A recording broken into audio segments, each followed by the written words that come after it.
Halo teman-teman, balik lagi bersama aku Lutfia dan kali ini aku bakalan membahas tentang kajian review yang pertama. Nah, kajian review yang pertama ini itu diadakan oleh komunitas dakwah milenial yaitu Yuk Ngaji Makassar. Nah, kalau teman-teman ada yang belum tahu tentang Yuk Ngaji, bisa langsung cek Instagramnya di sini. Dan for your information nih teman-teman, Yuk Ngaji itu sekarang sudah ada di beberapa daerah-daerah atau wilayah yang ada di Indonesia. Makanya di Makassar pun ada komunitas Yuk Ngaji Makassar. Nah, Yuk Ngaji Makassar kali ini dia itu mengundang salah satu sosial media influencer yang namanya Bunga Erlita atau biasa dikenal dengan Teh Bunga Erlita. Nah, bagi teman-teman juga yang belum tahu tentang Teh Bunga Erlita, bisa langsung cek Instagramnya di sini. Jadi sedikit, Teh Bunga Erlita itu adalah seorang penulis dan juga seorang pengamat pernikahan dan juga parenting. Nah, beliau ini sarjana kedokteran gigi di Universitas Gadjah Mada, nggak tahun-tahun berapa, tetapi beliau itu kelahiran 1992 dan sekarang beliau udah menetap di Yogyakarta, tapi nggak tahu juga kenapa dipanggil Teh Bunga. Tapi familiarnya sih dipanggilnya Teh Bunga dan banyak banget anak-anak milenial tuh yang suka sama Teh Bunga gitu, karena apa yang disampaikan Teh Bunga itu memang benar adanya begitu. Namun sekarang Teh Bunga itu sepertinya sedang vakum dari sosial media karena terakhir aku mengetahui bahwa Teh Bunga itu sedang mengandung anak pertama. Yeay. Doakan ya teman-teman, semoga Teh Bunga kelahirannya lancar. Atau kayaknya udah lahiran, nggak tahu deh. Intinya beliau kayaknya lagi fokus dengan keluarga kecilnya. Nah, terus Teh Bunga ini juga punya YouTube channel dan juga ada di channel Telegramnya gitu loh. Nah, selain itu Teh Bunga juga concern di bidang skincare atau make up yang natural gitu, yang dari alam gitu. Nama bisnisnya itu ada Azalea Botanicals dan produk-produknya itu murni dari alam. Teh Bunga juga intinya seneng banget membahas tentang pola makan yang sehat begitu. Makanya waktu itu Teh Bunga pernah men-share di status WA-nya tentang hijrah pola makan dari yang nggak sehat ke yang lebih sehat gitu. Nah, Teh Bunga sendiri itu membolehkan orang menyimpan nomor pribadinya supaya di sana tuh Teh Bunga jadikan snap WhatsApp-nya itu untuk berbagi apa yang difikirkannya begitu, sharing ilmu tentang gak lain dan gak bukan adalah tentang pranikah, pernikahan, parenting, dan juga hijrah pola makan, dan biasanya juga membahas tentang bisnisnya Teh Bunga.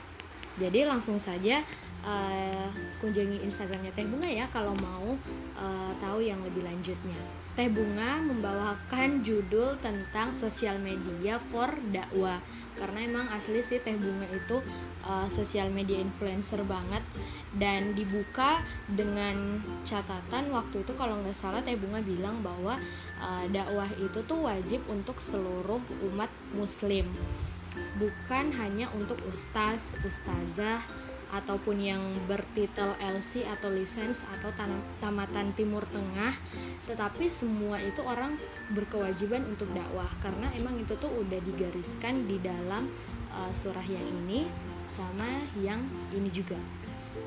Jadi teman-teman, di sini tuh Teh Bunga ingin meyakinkan dulu bahwa dakwah itu bukan cuman untuk seseorang saja yang ada spesifikasinya di bidang agama, tetapi untuk semua orang siapapun itu diwajibkan untuk berdakwah, apalagi kalau dia muslim gitu. Maksudnya untuk semua muslim, karena yang mendefinisikan dakwah seperti itu tuh definisinya tuh sempit banget, karena itu tadi dakwah untuk diwajibkan untuk seluruh muslim. Jadi Teh Bunga bilang bahwa kalau mau dakwah itu ada 2 poin yang harus diperhatikan dulu. Yang pertama, harus selesai dengan urusan sendiri. Terus yang kedua, harus punya ilmu dengan cara mengkaji Islam gitu. Kan ini kita dakwanya untuk Islam, untuk kebajikan, untuk memperkenalkan Islam di muka bumi. Makanya harus menambah ilmu dengan mengkaji Islam gitu loh. Nah, tadi yang pertama harus selesai dengan urusannya sendiri, karena hakikatnya dakwah itu akan mengurusi umat, akan mengurusi permasalahan yang ada. Jadi kalau kita nggak selesai sama permasalahan kita yang menye-menye itu, yang maksudnya bisalah secepatnya diselesaikan, maka kita tuh maksudnya harus menyelesaikan itu dulu untuk memulai untuk berdakwah. Tapi jangan juga karena itu nggak mulai dakwah, itu namanya nggak mau dakwah. Tetapi memang harus diselesaikan secepatnya supaya kita bisa mulai untuk berdakwah. Nah, kemudian Teh Bunga bilang bahwa di dalam sosial media itu ada klasifikasi audiens dakwah atau kayak pendengar dakwah gitu loh. Audiens dakwanya bukan followers sih, kayak orang-orang yang mendengarkan konten dakwah itu ada klasifikasinya. Yang pertama itu followers. Jadi followers itu orang-orang yang like, comment, and share. Kemudian yang kedua ada content creator. Dia itu audiens yang bukan hanya like, share, comment lagi, tapi dia juga udah mulai membuat desain-desain, video, tulisan dan sebagainya tentang dakwah.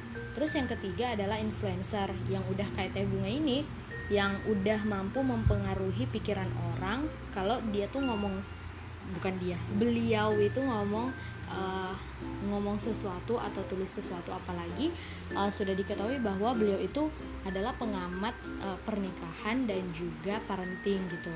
Jadi apa yang dikatakan Teh Bunga itu biasanya didengarkan karena emang beliau itu sudah menjadi influencer. Yang terakhir itu ada trendsetter, orang yang bisa menetapkan atau bisa dakwah di sosial media, yang kalau dibilang A semua tuh ikutin. Jadi yang bisa jadi trendsetter itu cuman negara, karena negara yang punya fasilitas untuk itu semua, yang bisa langsung bikin orang semua tunduk gitu. Kalau negara bilang B, ya udah B semua. Kalau bilang A, ya udah A semua gitu. Itu yang dipunyai oleh trendsetter. Nggak bisa per orang, tapi emang harus skala negara karena fasilitasnya banyak. Nah, terus Teh Bunga waktu itu mention, katanya kita itu nggak boleh jadi bukan nggak boleh sih, ada baiknya kita jangan jadi followers doang yang kayak like, comment, share doang gitu, tetapi kita harus naik level, mungkin bisa jadi content creator atau nantinya akan jadi influencer. Nah gitu, jadi nantinya bisa jadi content creator ataupun influencer gitu. Nah terus kata Teh Bunga juga waktu itu, quotes yang aku catat di sini nih, katanya semua influencer atau content creator tuh dulunya juga amatir, dulunya tuh juga followers doang, tapi ya karena mau naik level, akhirnya ya udah deh itu jadi content creator, terus jadi sosial media influencer gitu guys. Jadi itu yang sangat ngena banget sih buatku. Terus langsung aku tuh kayak berpikir, oh iya ya, kayaknya kita tuh punya potensi deh untuk membuat konten juga. Soalnya kan kita punya HP, punya Instagram, yang nggak apa-apa lah ya amatir dulu gitu kan. Oh iya, di situ tuh langsung kayak oke, besok harus buat konten. Nah terus selanjutnya Teh Bunga, aku contek dulu. Teh Bunga itu bilang untuk jadi konten kreator itu ada beberapa hal. Yang pertama itu butuh waktu dan tidak sebentar, atau bisa dibilang usaha yang besar. Karena iya sih, kalau jadi konten kreator ya butuh waktu, butuh usaha, karena kita perlu perlu barang, perlu mengumpulkan niat, perlu mood, perlu editing dan sebagainya untuk memaksimalkan konten kita gitu. Terus yang kedua adalah sabar. Iya, karena usahanya kan banyak, jadi harusnya sabar gitu. Nah terus yang ketiga adalah istiqomah. Jadi aku tuh pernah sering banget dengar di kalangan ustadz-ustadz yang aku dengar kajiannya yang bilang sekarang tuh yang anfaedah tuh banyak banget, dan itu lebih terkenal dari yang berfaedah gitu. Kenapa sih kita nggak mau memulai untuk membumikan yang faedah-faedah itu biar nggak kalah sama yang unfaedah gitu loh. Jadi yang unfaedah aja gencar banget, kenapa kita yang mungkin bisa jadi ingin menyebar kebaikan itu kenapa ditahan-tahan gitu. Ayo suarakan kayak gitu. Jadi itu juga salah satu motivasiku untuk membuat ini. Nah terus yang keempat, untuk jadi content creator itu harus tentukan desainnya. Jadi kalau desain pasti bicara tentang temanya kita apa ya, atau segmentasi dakwahnya kita apa ya. Kalau memang untuk para milenial ya disesuaikan segmentasinya yang kayak gimana, suka yang casual asik atau yang nggak rame banget tapi kayak wise kelihatannya bagus deh. Intinya kalau kayak milenial. Beda lagi kalau segmentasi dakwahnya itu anak SMP atau enggak anak-anak atau enggak orang dewasa, itu pasti desainnya beda. Makanya harus tentukan tema dulu sih. Nah yang kelima, jangan campur dengan konten yang lain. Maksudnya di sini itu tadi berhubungan, jadi harus ada tema di setiap konten yang kita buat gitu loh. Karena kalau kita nggak menentukan temanya, itu tuh kontennya tuh bakalan rancu dan itu kayak nggak memikat gitu loh. Jadi itu tuh bisa datang dari potensi kita, concernnya kemana ya udah concernnya ke situ aja gitu, nggak usah bahas ini bahas itu lagi, karena emang concernnya kita itu ya itu. Dan bagi teman-teman yang ingin memulai mungkin membuat konten, teman-teman mungkin bisa juga dari apa yang teman-teman risihkan atau teman-teman yang gelisahkan hari ini gitu loh.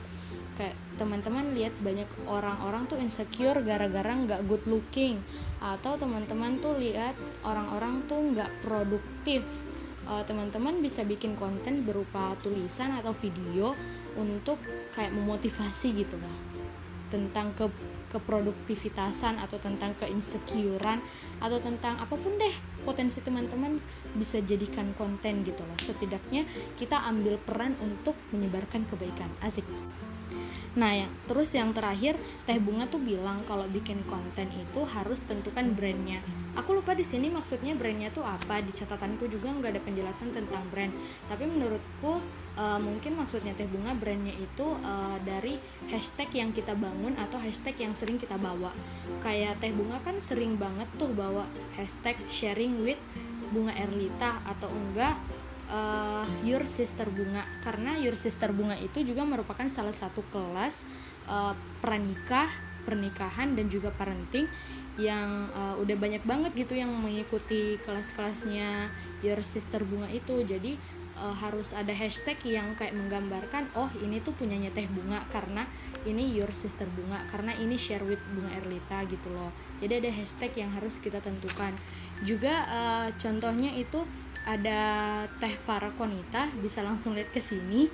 Itu tuh dia tuh hashtagnya cinta lewat cerita, itu hashtagnya. Jadi kalau orang lihat hashtag itu atau baca hashtag itu pasti ngarahnya ke Teh Farah Konita itu gitu loh. Nah terus udah tentuin brand, pastinya buat tulisan yang renyah, non baku tapi ngena. Jadi jangan baku-baku amat atau bablas nggak baku banget gitu loh. Jadi ya seenaknya aja dibuat, dibuat apa ya, dibuat kena, dibuat wise ya, dibuat santai tapi pesannya tuh sampai, seperti itu. Terus yang terakhir, Teh Bunga bilang harus manfaatin gadgetnya. Jadi gadget kita itu yang walaupun nggak seberapa, nggak semewah atau kita nggak punya alat lain, tapi dengan modal gadget kita tuh bisa buat konten. Nah itu juga yang bikin aku terketuk sih untuk kayak ya aku harus mulai konten, karena aku tuh udah punya gadget, berarti itu kayak modal awal banget. Nggak apa-apa amatir dulu kan, coba-coba aja dulu gitu, yang penting ada gadget daripada nggak ada gadget. Oke teman-teman, tadi tuh sedikit review ya dari kajian yang pernah aku hadiri, yang dibawakan oleh Teh Bunga dan diadakan oleh Yuk Ngaji Makassar. Nah sebenarnya waktu itu Teh Bunga juga ada kajian lagi yang diadakan sama Yuk Ngaji, tapi aku nggak ikut. Itu tentang bahas pernikahan juga, tetapi kayak lebih rinci lagi lah di dalamnya. Tapi waktu itu qadarullah aku nggak ikut. Oke, teman-teman, terima kasih sudah menonton video kali ini. Semoga teman-teman bisa mendapatkan manfaat, dan kalau dapat manfaat bisalah di-share ke teman-teman yang lainnya, dan jangan lupa juga di-like dan di-komen dan di-subscribe. Untuk teman-teman yang ingin berteman denganku di Instagram bisa langsung follow di sini. Oke, see you in the next video. Assalamualaikum.